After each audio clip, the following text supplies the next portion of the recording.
to introduce you out to new SKYACTIV technology from Mazda.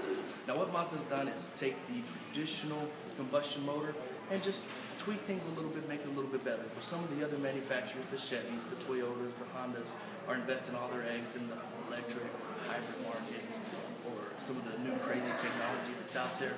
What Mazda did is sit down and figure out, what do we need to do to make the already proven technology that's out there just a little bit better. And the way that they've done that is they put a brand new motor, which is the SKYACTIV G motor. It's a 2-liter motor producing 155 horsepower.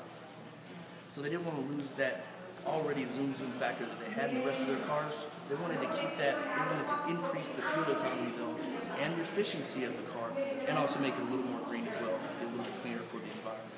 So they sat down, came together, thought about how to do all of this stuff, and they came with a little bit of a new way of looking at things.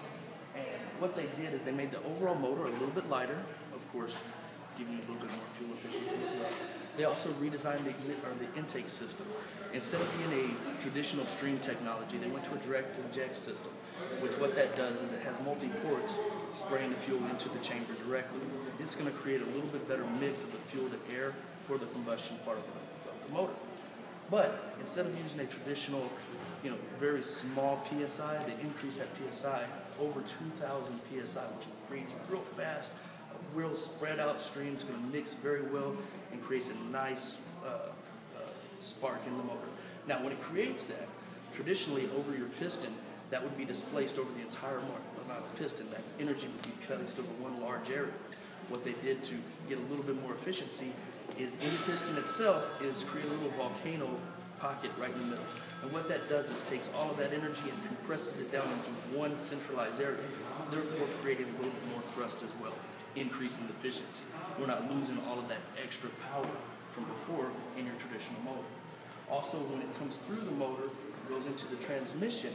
The transmission's been completely redesigned as well. They changed the clutch system. They changed the way it shifts through the gears. Some of the other manufacturers use CVT technology or double clutch type system. What they did is they take that same advantages from those systems, the smoother drive, the quicker responses, and they integrated into our system with not as much of the negative delays of it.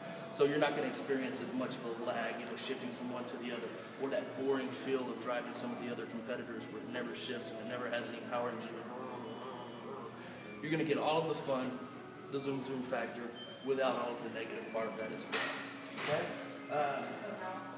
In a nutshell, what that does is increases that efficiency, takes the fuel economy from where it was last year in the regular 2.0 model at the very highest at 39 miles per gallon. It's going to push it up to 47 miles per gallon in the sedan. So it's going to increase it about 8 miles per gallon, which is huge. It's a huge increase just in those smaller technologies. Now, as the new stuff rolls out on the new body lines, they also are going to go into the framing part of it. They're going to integrate the 421 exhaust and some of the other stuff in the Mazda 3s, which is going to push that even a little bit higher. But that's your SKYACTIV technology in a nutshell.